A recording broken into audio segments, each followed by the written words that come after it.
лудомания тәуелділіктің кез келген түрі сияқты емделуге, алдын алуға, профилактикаға жатады. Бірақ та дүниежүзілік денсаулық сақтау ұйымының лудоманияның тәуелділіктің психологиялық, психиатриялық ауытқудың жеке түрі ретінде мойындамауының да ұзақ уақыт бойы мойындамауының бірден-бір себебі оның алдын алу профилактика шараларының болмау және көптеген мемлекеттердің бұл тәуелділікті мойындамауында немесе бұл тәуелділіктің нағыз бағасын психиатриялық ауытқу деп қабылдамауында. Кез келген дерттің ең қиын кезеңі ол оны мойындау. Кез келген қатені, бойыңыздағы дертті немесе сізге қойылған синдромды мойындау, қабылдау, түсіну ең қиын кезең. Лудомания да дәл сондай. Егер сіз өзіңізде лудомания немесе ойын құмарлық қасиеті жоқ деп соңына дейін айтатын болсаңыз, бірақ та сіздің айналаңыздағылар сіз лудомания екеніңізді үнемі қайталайтын болса, оларға құлақ тұрып көрген дұрыс болар. Неліктен? Себебі лудоманиямен сіз ғана емес, бүкіл әлем халқының 5% осы дертке шалдыққан, немесе шалдығады, немесе икемділігі бар.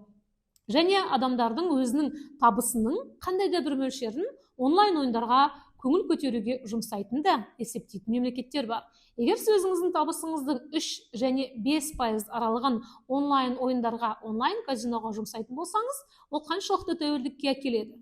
Кейбір мемлекеттердің табысы үшін бұл ешқандай да тәуелділік әкелмеуі мүмкін. Бірақ егер сіз өзіңіздің табысыңыздың 50, 70, 60% онлайн ойынға құртатын болсаңыз, ол тәуелділікке апарар бірден-бір жол.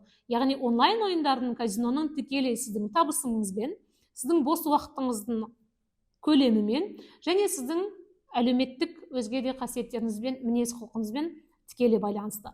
Лудоманияны алдын алудың қиындықтарының бірі оны мойындайтын адамдардың аз болуы. Сол үшін сіз немесе сіздің жақындарыңызда онлайн ойындарға деген құмарлықтың бірінші, екінші, үшінші кезеңінің өткенін, немесе соның ең алғашқы қасиеттерін байқаған жағдайда дабыл қағу керек. Және ол бала кезден басталу керек. Осыған дейінгі видеоларда біз лудоманияның белгілерін айтып өткен болатынбыз. Яғни құмарлықтың кез келген түрі сияқты сіз сол саладан, сол ойыннан ажырап қалмауды тілейсіз. Яғни сіз уақытыңыздың көп бөлігін сол жерде өткізесіз, және сіз онлайн казинодан шығып кеткен кездегі виртуалды әлемнен бөлек офлайн өмір сізге еш қызық болып көрінбейді. Сіз әлеуметтік белсенді болмайсыз, сіз тіпті өзіңіздің бет әлпетіңізге қарамайсыз. Сізге адамдармен сөйлесу, көшеге шығу қиындыққа соғатын болады. Яғни әлеуметтануы, өзге адамдармен байланысқа түсу қиындауы, ол лудоманияның ең бірінші және өзгелердің көзіне көрінетін қасиеттерінің бірі. Және балаларда жиі кездесетін түрі, қолынан ұялы телефонды тартып алған кезде жылауы, агрессиясы, манипуляция жасауы, даусын қатты шығаруы, немесе дәл осындай кезде лудомандардың қылмысқа дейін баруда оның мінез құлқын анықтайды.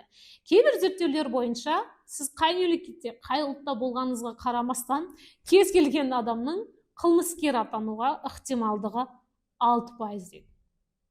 Наркоман атану ықтималдығы 32%. Алкогольдік тәуелділік 34%.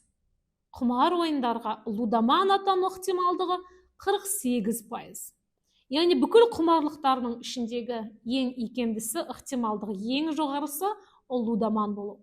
Және лудоман болу ол сіздің ғана басыңызда бар, немесе сіз қоғамға икемді, қажет емес адам болғандықтан ғана сізде бар мәселе емес, ол тек қана денсаулық сақтау саласының ғана емес, әлеуметтік мәселе болып табылады. Лудоманияны алдын алуды көптеген мемлекеттер профилактикадан бастайды. Себебі зерттеулер көрсеткендей, кез келген қылмыстың салдарымен күрескеннен көрі, сол құқық бұзушылықты, қылмысты, қандай да бір әлеуметтік аномалияны алдын алу тиімдірек. Қарапайым табиғи апаттар, олардың алдын алу көп жағдайда мүмкін емес, себебі олар форс-мажор жағдайлар. Бірақ та адамдардың мінез құлқындағы өзгерістерді профилактиканы алдын алған жағдайда ол мемлекетке тиімді. Себебі онымен жұмыс жасалу азырақ болады. Бұны дәлелдеген бірнеше зерттеулер профилактика дегеніміз кешенді түрде, ұзақ уақыт түрде жүретін әрекеттердің жиынтығы екендігін атайды. Яғни профилактика дегеніміз не? Сіздің лудоманиядан профилактикасын алдын алу қашан, қалай, кіммен басталу керек деген сұраққа әр мемлекет өзінің тәжірибесіне сүйеніп әртүрлі жауап береді. Еуропалық ғалымдар лудоманиямен күрес мектепке барған баладан басталу керек десе, кейбіреулері жоқ. Лудоманиямен күрес ата-анасы қалаған уақытта басталу керек дейді. Профилактика дегеніміз сізге қарапайым анықтамаларды, ұғымдарды түсіндіру. яғни интернет мәдениетті және кибергигиенаны қалыптастыру. Интернет мәдениет дегеніміз не? Интернет керемет ресурс, адам өмірін жеңілдеткен 20 ғасырдың ең керемет өнертапқыш құралдарының нәтижесі ретінде есептелінеді.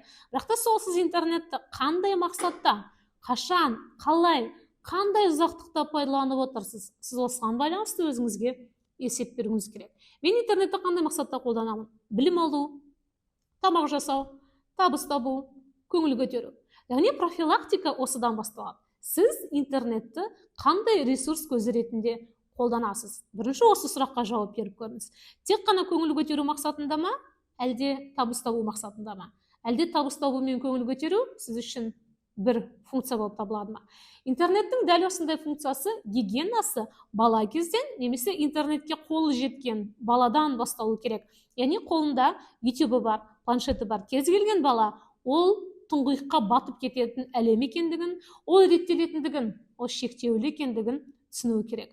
Дәл осы кезде уақыт кеңістігі, уақытты сезіне алу қасиеті болу керек. Уақытты сезіне алу қасиеті дегеніміз не? Американ университеттерінің бірінде бір профессор өзінің студенттерінің барлығына орындарыңыздан тұрып, іштеріңізден 1 минутты есептеңіздер дейді. Сол кезде 1 минутты дәл тапқан студенттердің саны барлық студенттердің 50%-нан аспаған екен. Ол нені білдіреді? Кез келген адамның уақытты сезінуі, қабылдауы әртүрлі. Біреу үшін баяу, біреу үшін жылдам болуы мүмкін. Және ол қалыпты жағдай, ол табиғи жағдай. Ол адамның психологиялық, әлеуметтік, физиологиялық дамуына байланысты сіз уақытты өте баяу есептеуіңіз мүмкін. Немесе сіздің жүйкеңізге байланысты, дәл сол кездегі психоэмоционалды күйіңізге байланысты сіз уақытты өте баяу немесе жылдам есептеуіңіз де осы онлайн құмарлық ойындарының профилактикасына кіреді. Яғни сіз уақытты есептей алуыңыз керек. Тайм менеджмент деп аталатын өте үлкен ғылыми саласы. Оны болжай алуыңыз керек, жоспарлауыңыз керек. Бір сөзбен айтқан кезде сіз өз уақытыңызды өзіңіз басқара алуыңыз керек. Философиялық тұрғыдан өте қарапайым дүние. Менің өмірім, менің уақытым. Қалай басқарам? Өзім білем деген де сізде позиция болуы мүмкін. Бірақ та онлайн казино сайттарына кірген кезде сізді уақытты сезіну сезімі жоғалып кетеді. Барлығының айтатыны, лудомания орталықтарындағы емделіп жатқан адамдардың ең бірінші айтатыны, дабыл қағатыны, уақыттың қалай өткенін байқамай қалдым. Профилактиканың бірі сіз өзіңізге уақытты есептеуіңіз және уақыттың 21 ғасырдың ең тиімді валютасы екенін түсінуіңіз керек. Бұл профилактика саласындағы ең жиі, ең қарапайым, ең арзан қолданылатын әдістеме болып табылады. Екінші профилактиканың мәселесі ол гигиена, киберқауіпсіздік және өзіңіздің өміріңізді уақыттан бөлек жоспарлай алу. Яғни адамның өмірі тек қана сағаттармен, секундтармен емес, өзгелермен байланыспен, уақытыңызды тиімді пайдаланумен және физиологиялық, психологиялық, эмоционалды қажеттіліктеріңізді қанағаттандырумен өтуі мүмкін. Сол үшін сіздің профилактикаға келген кезде нені түсінуіңіз керек? Ең бірінші сіз онлайн казиноға немесе сайтқа кірген кезде лудоман болып кетпес үшін немесе өзгелер лудоман болуы мүмкін. Мен өзімді басқара аламын деген сезім сізде болуы мүмкін. Бірақ та сіз ұтысты ұтқан кезде ең бірінші ол кездейсоқтық па? Әлде мен сондай керемет ойыншымын ба? Осы сұраққа сіз қалай жауап бересіз? Біреу ол тағдырдың тәлкегімен мен сондай жолын болғыш адамын десе, біреу мен керемет казиноның механизмін жаттап алған математикпін деуі де мүмкін. Екеуі де қателеседі. Тек онлайн казинода жеңіске жететін ол сіз емес, ол сайт қана. Себебі ойынның алгоритмін болжау мүмкін емес.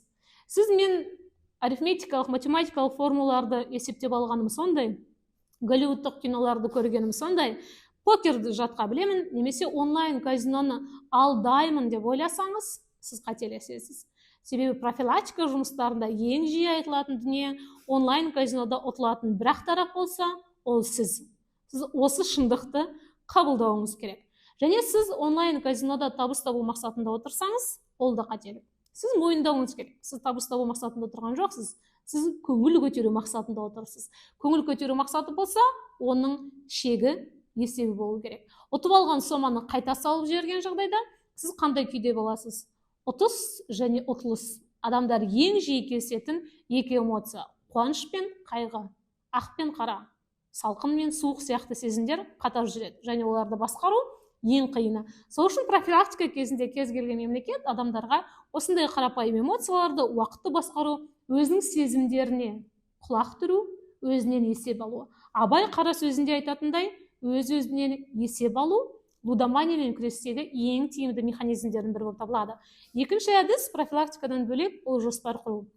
Сіз қандай да бір онлайн казиноға сайтқа кірген кезде есептеп алыңыз. Сізде қандай қаражат мөлшері бар? Сіз қандай қаражат мөлшеріне ойнай аласыз? Сіз қанша уақыт бұл ойынға бөле аласыз? Сіз күніне, аптасына, айына, жылына, 90-ына қанша қаражатты, жылдық табысыңыздың, айлық табысыңыздың неше мөлшерін ойынға құрттыңыз? Осының есебін жүргізіңіз дейді. Яғни жазбаша түрде қойын дәптеріңізге міндетті түрде жазуыңыз керек, онлайн сайтқа кірместен бұрын.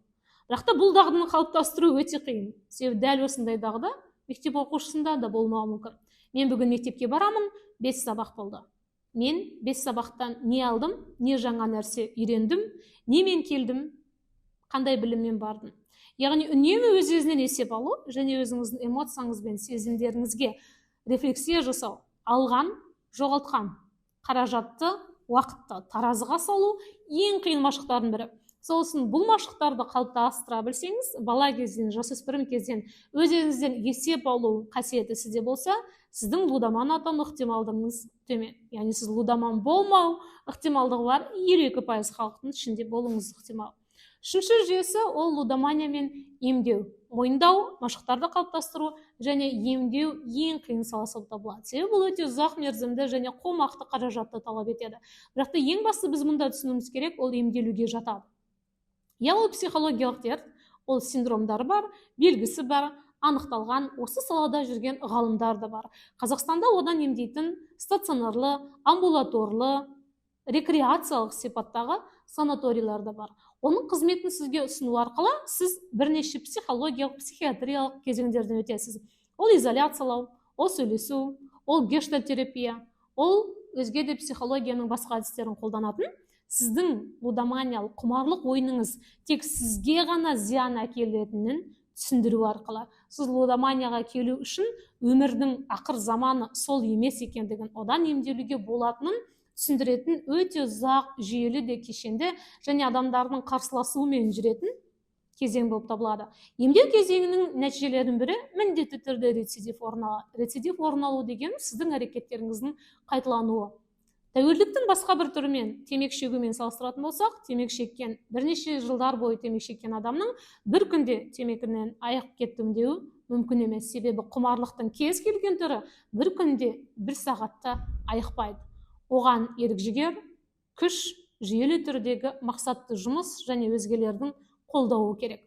Емдеу кезінде лудоманияда біз осыны ескеруіміз керек. Яғни уақыт ол жүйелі түрде кез келген адамға 24 ай, біреуге 6 ай деп кесіп айту мүмкін емес. Бірақ ақш-та ол минималды 24 айды құраса, Қазақстанда минималды 4 айлық лудоманияның емдеу шараларын сіз одан шыққаннан кейін 70% жағдайда, 30% жағдайда рецидив жасамайсыз. Яғни онлайн ойындарға қайта бармайсыз, бәс тікпейсіз. Бос уақытыңызды басқа дүниемен де қамти аласыз деген жетістікті success story-лар да Қазақстанда жеткілікті. Алдын алу жолдарының келесі кезеңі ол мотивация.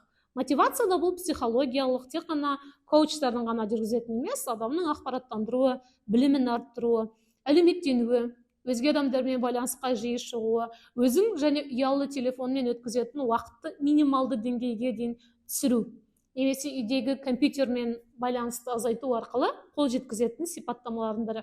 Бірақ та сіздің үйіңіздегі роутерді, интернетті өшіріп тастау, бұл жағдайда бұндай радикалды әдістер лудоманияны емдеуге әкелмейтінін түсінуіміз керек.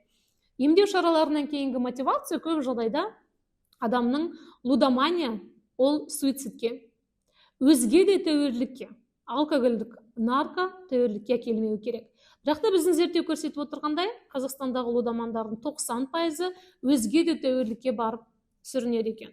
Яғни ол нарко тәуелділік, алко тәуелділік. Сіз бір тәуелділіктен құтыламын деп жүрген кезде, онлайн казиноны ойнамасаңыз да, сіз басқа тәуелділікке ілініп кету ықтималдығы бар.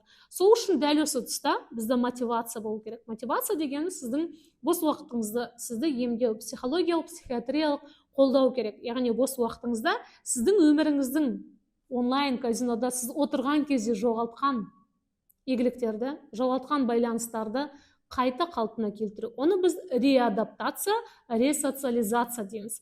Яғни сіз онлайн казинода кезінде көп дүние жоғалтуыңыз мүмкін. Мүмкін сіз балаңыздың ең алғаш қадам басқан шағын, ата-анаңыздың мерейтойын, әріптестердің жеңіске жеткен шағын, осындай өміріңізде өте маңызды, қуанышқа толы сәттерді жоғалтып алған боларсыз. Сол күйге, сол эмоцияларға қайта қалпына келтіру үшін психологтар сіздермен, немесе лудомандармен мотивация жұмысын жүргізеді. Яғни ол көп жағдайда адамды қанаттандыру, өзінің күшті, әлсіз тұстарын мойындау арқылы ол адамды қоғамға қайта әкелу. Кез келген құқық бұзушылық, кез келген тәуірлік немесе мемлекеттің басты функциясы, егер сіз заңнан аттап, немесе өзіңіздің әлеуметтік функцияларыңызды толық орындамаған жағдайда, мемлекеттің басты функциясы сізді жазалау, айыптау, әлемдегі ең жаман адам сіз деп сездіру емес, ол сізді қоғамға түзетіп қайта оралту. Яғни лудоманиялардың емдеу орындарының неліктен оқшау болатын себебі, сіз ол жерде ұялы телефоннан өзге де адамдармен байланысу арқылы, тіл табысу арқылы қоғамға толыққанды мүшесі ретінде, ешқандай тәуірліктен зардап шекпейтін, психиатриялық ауытқулары жоқ адам ретінде қайта оралуға негіздейтін болады. Және бесінші әдістердің бірі, лудоманияның алдын алуда қолданатын, ол бос уақытты тиімді өткізуге мемлекеттің өзге де баламаларды ұсынуы. Яғни мемлекет сізге бос уақытыңызды өткізуге тек қана онлайн казино, онлайн автоматтары, ломбардты ғана жасап қойған болған жағдайда, сіздің қайтадан рецидив жасап лудомания келу ықтималдығыңыз жоғары. Яғни сіздің спортпен айналысуға, концертке баруға құқығыңыз, мүмкіндігіңіз болу керек. Яғни сіз сол уақытты басқа альтернативалармен, тәуелдік тудырмайтын альтернативалармен орнын басуыңыз керек. Ол көп жағдайда мәдени шаралар болып табылады. Мәдени шаралардың ішіне ол досыңызбен тауға көтерілу, немесе интернетсіз сандық цифрлық детокс жасау, сөйлеспеу, немесе doom scrolling деген сипаттан айырылу. Doom scrolling деген соңғы кезде пайда болған, сіздің ұялы телефоныңыздан ешқандай да ақпаратты оқымастан, тек қана өткізіп жіберу арқылы компьютерді қолыңыздан жібермеу, немесе компьютеріңізді, ұялы телефоныңызды өзіңізден алшақтаған кезде, өзіңізді әлеуметтік мүгедектігі бар адам сезіну, ол да тәуелдіктің түрі. Яғни сіздің тәуелдігіңіз түрі бірінші ұялы телефоннан алшақтау, және уақытыңызды өзгелермен, яғни өзге адамдармен жалғыз сипатта емес өткізу болып табылады. Себебі лудоманияға келген адамдардың болашақта келетін дүниесі ол стресс, ол депрессия, ол апатия. Неліктен? Себебі сіз өзіңіз лудоман екеніңізді мойындаған кезде, өзіңіздің қандай қарызға белшеңізден батқаныңызды, отбасыңызбен қарым-қатынасыңызды жоғалтқаныңызды, кәсіби мансабыңызға балта шапқаныңызды білген кезде, сіз депрессияға, ұзақ мерзімді апатияға ұшырауыңыз мүмкін. Сол үшін депрессия мен апатияны айтқан кезде, сіз өзіңіздің менталды денсаулығыңыздың сипатын, күйін біліп, оны бағалай білуіңіз керек. Яғни сіз стресс пен депрессияда ол кез келген адамның қажеттілігінен туындаған қалыпты жағдай. Және оны емдеуге болады. Және оны емдеген кезде сіз өзіңіз жалғыз ол мәселені шеше алмайсыз. Лудоманиямен күрес тек жалғыз адамның әрекеті емес, сізге міндетті түрде қолдау және кәсіби көмек керек. Кәсіби көмек дегеніміз ол тек қана емші, бақсы, мүмкін сіздің әке-шешеңіз сізді емшіге, бақсыға апарған болар. Бірақ та дәл осы тұста сіз кәсіби білімі бар мамандарға, соның ішінде психологтарға, психиатрларға, лудомандарға жүгінгеніңіз дұрыс. Ол дәстүрлі медицинаның дәстүрлі емес медицинамен салыстырған кезде қаншалықты тиімді екендігін көрсетеді. Бірақ та үмітсіз шайтан дегенде лудоманияға ұшыраған баласы бар ата-ана оны емдеу үшін бармайтын жер, баспайтын тау қалмайды. Емшіге де, тәуіпке де, гипноз жасаушы адамға да апаруы мүмкін. Бірақ та лудоманияны емдеудің психиатриялық алгоритмі, әрекеті, хаттамасы бар. Және онымен емделіп кету ықтималдығы да бар. Емделместен бұрын сізге ең бірінші лудоманияның профилактикасы тиімді екендігін және оны мойындау қаншалықты қиын, қаншалықты ұзақ уақытқа созылса да, ол сіздің кейінгі өміріңіздің жаңа кезеңін бастауға, тәуелділіктен арылып, қаржылық, экономикалық, физиологиялық қалпына келтірілуге мүмкіндік береді. Себебі лудоманияның алдын алу кезінде біз ең бірінші лудоманияның адамның өмірінің қандай салаларына қалай зиян тигізетінін білуіміз керек. Ол ең бірінші адамның психологиялық өміріне әсер етеді, әлеуметтік өміріне әсер етеді, физиологиялық өміріне әсер етеді және қаржылық. Сіз өміріңіздің осы 4 саласында да үлкен зардапқа әкелуі мүмкін. Себебі ең бірінші психологиялық деген сіз адамдардан алшақтау арқылы, адамдармен сөйлеспеу арқылы, оқшаулану арқылы стресс, депрессия, апатияға немесе қарапайым адамдармен сөйлеспеген, физиологиялық тұрғыдан адамдардың қажеттілігін өтеп тек қана компьютердің алдында отырған адамдардың бірнеше менталды ауруларға шалдығатыны дәлелдеген болатын. Екіншісі психологиялықтан кейін физиологиялық. Сіз көп жағдайда компьютердің алдында, ұялы телефонның алдында отырған кезде сіз қозғалмайсыз. Яғни сіздің 12 мүшеңіз физиологиялық тұрғыдан аз қозғалғандықтан сіз бірнеше ауруға шалдығуыңыз мүмкін. Ол жүрек ауруы, ол артық салмақ қосу, ол жалпы қан айналымының жүрмеуі, ревматологиялық, яғни ол дерттердің саны да өте көп. Себебі адамның физиологиясы, болмысы солай жаратылған, біз үнемі қозғалыста болуымыз керек. Төртінші, физиологиялық ерекшеліктерінен кейінгі қаржылығына, әлеуметтік келетін болсақ, әлеуметтік байланыстарынан бөлек қаржылық зиянына, ол сіздің қарызыңызға келеді. Лудоманияны алдын алу кезінде айтылатын ұсыныс, егер сіз азарт ойын ойнасаңыз, тек қана өз қаражатыңызды қолданыңыз. Қарызға алған қаражатпен ойын ойнамаңыз деген кеңес бар. Немесе сіздің достарыңыз сізден қарыз сұраған кезде, қандай мақсатта деп сұраған кезде, сіз өтірік айтуыңыз мүмкін. Яғни адамның мінез құлқындағы бірнеше өзгерістер пайда болады. Ол өтірік айту, жалған айту, ақпаратты теріс беру, ұрлық жасау, өз-өзін алдау. Яғни лудоманияның салдары да осындай әлеуметтік апатияға және әлеуметтік тыс қабілеттерге, мінез құлықтарға әкелуі мүмкін.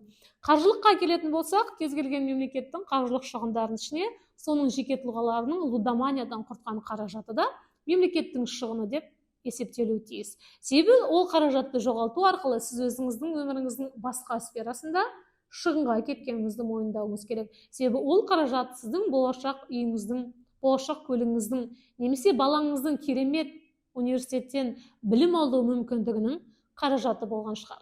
Яғни қаражат қысқа уақыт мерзімдегі сіз ғана эгоистік тұрғыдан, сіз ғана сезінетін, сіз ғана басыңыздан өткізетін ойынның жеңістен, ұтылыстан кейінгі эйфория сезімін қанағаттандыруға ғана жұмсалса, лудоманияның белгісі. Бірақ та лудоманияның алдын алу мүмкін болғандықтан, онымен күресетін бірнеше зерттеулер, бірнеше мемлекеттің озық үлгі тәжірибесі болғандықтан, оның алдын алуға, емдеуге болады.